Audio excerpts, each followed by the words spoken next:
All right, exceptions. We're just going to talk about these. There are events that are difficult or pretty much impossible to manage in hardware alone. For example, if someone tries to access a piece of memory they're not supposed to, the operating system needs to come in and deal with that bad process. Probably delete it from the operating system, throw it away, something like that. They're usually handled by jumping to a service or a software routine. Common example, I/O. You hit something on the keyboard, or a page fault, divide by 0. Hopefully we don't write programs that divide by 0. I know you do, Matt. Memory protection violation, that's seg fault, aka accessing something out of your range, hardware failure. So we're doing branch prediction, which predicts the target of branches in a program. Exceptions are still going to be a type of branch. Once the exception occurs, how does the process proceed? Well, if we don't have a pipeline processor, which you must be using a really old machine. But all right. Must be using rocks. Rocks. Don't fetch from the PC, save state, fetch from the interrupt vector table. Okay, we're great. We're good, right? You just, okay, stop, we'll go wherever we need to do, and we're done. All right, pipeline. Depends on the exceptions. Do we stop all instructions after the exception? Well, yes. You don't want any other instructions to be going by. Divide by 0, flush every decode. Page fault. Well, page fault, you find out in your mem stage, which means you need to make sure that everything previous to you gets flushed out as well. Yeah. Yeah. Then you need a save state after the instruction before exception completes. So now you need to figure out, okay, what was our real PC at that point? What was the real contents of our registers at that point? Let's go ahead and save those out. And then you can fetch from the interrupt vector. So definitely more complicated in the pipelined approach. And there's really no point in predicting exceptions because they are very rare. Okay. How much ILP is there? ILP is instruction level parallelism, aka how many instructions could you predictably execute per cycle? And it varies a lot depending on the type of program you're running. GCC actually is not that bad. I can't believe, I forgot what espresso was, but Tomcat V was a type of delicious type of scientific computation.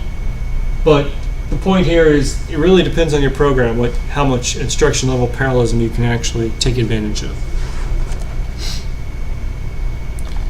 And hopefully you can see that ALU operations are good because you just send them through your machine and you don't have, in general, your data hazards. You just fix up with forwarding, right? Just fix it with some forwarding. Branches are bad because if you mispredict it, you've got to fix everything. So let's see what this one is talking about. We have the branch prediction scheme, perfect. And let's see, instructions per cycle. So if you perfectly predicted everything, what's your highest instructions per cycle? And then over here is, of course, none. Static would be, always taken or always not taken. Standard 2-bit, you just index into taken or not taken. Tournament predictor, that would come with your G-share. That would choose which one's which. Let's see what we got. And wow, it really does depend on the program, if the branch predictor helps any or not. Notice that in some programs, your 2-bit's actually worse than your static. Amateurs. Okay. Again, how accurate? Profile-based is more of the G-share level, while the 2-bit is what we talked about with taken and not taken. Or actually, that's strongly not taken, weakly not taken, weakly taken, strongly taken. So in general, your profile-based does do a little better, but if you do a tournament predictor, which predicts which of the previous predictors was correct, you get even a higher accuracy. But just reading emails. All right, you see that profile, aka G-share, usually more accurate, but if you combine both G-share and your 2-bit predictor into a tournament predictor, you get even a little more. So when you say tournament, that's basically the predicting the predictors? Yes. I forgot what to call it now.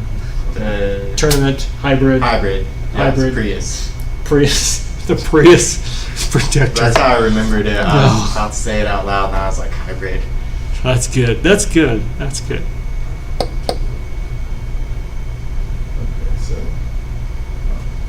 your simples could be your 2-bit, and then The profile based profiles is could be your pipeline. more complex, but in general is more accurate. And I think actually for all these it is more accurate. Yeah. Yep. But notice that the tournament does have a significant boost in prediction rate over the previous ones. Also notice that the lowest one was only 70%, which is pretty nice. Okay. Any other questions? Wow, Nope. we're going to be done. Woo!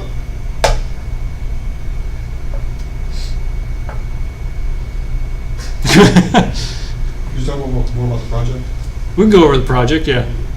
Any other question about branches before I guess? Well, when you were on the previous slide and you're talking about, your simple and then the more complex pipeline predictors. So if the simple's right and the pipeline's right, Now, hang on.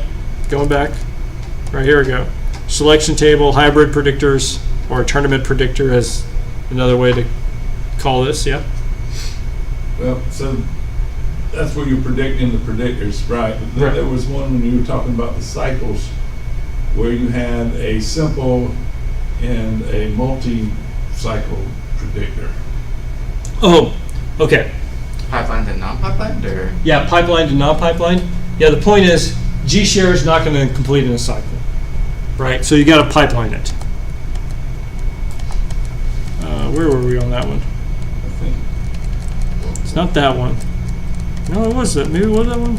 Well, Hold on. it doesn't exist. you just went by it. This? No, that's not it. That's the exceptions. Oh. How do we pipeline? By stage 1, start at -2. Otherwise, really the way it's done, start at -2 if you can, but even that might be complicated because what if there's a branch between there, then what you just did was meaningless. So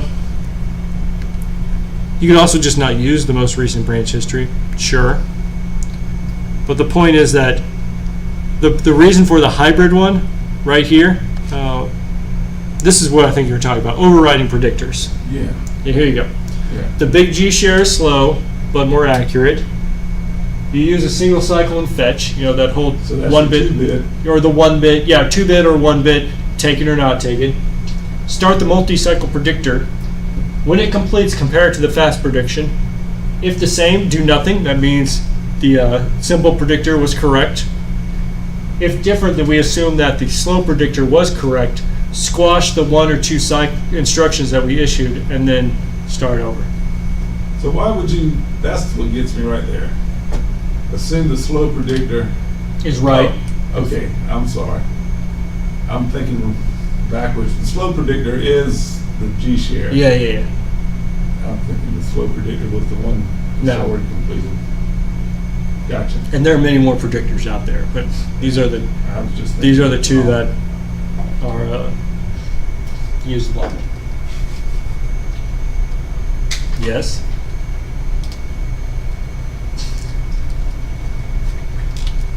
This so becomes would this more be of an considered tournament.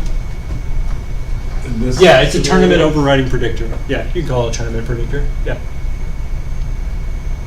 So I mean, tournament's not a specific type. It's just a Style. Style. Yeah. Yeah. Think of it as something that has more than a tournament predictor has more than one predictor. It's going to use at least 2 predictors, possibly more. could use different ways of selecting which one's right. You got it. Yeah. Is that so hard? You want to try and write in Verilog? It actually gets pretty complicated. Yeah, let's not touch Verilog. Wow, man. Bad memories? Just don't like it.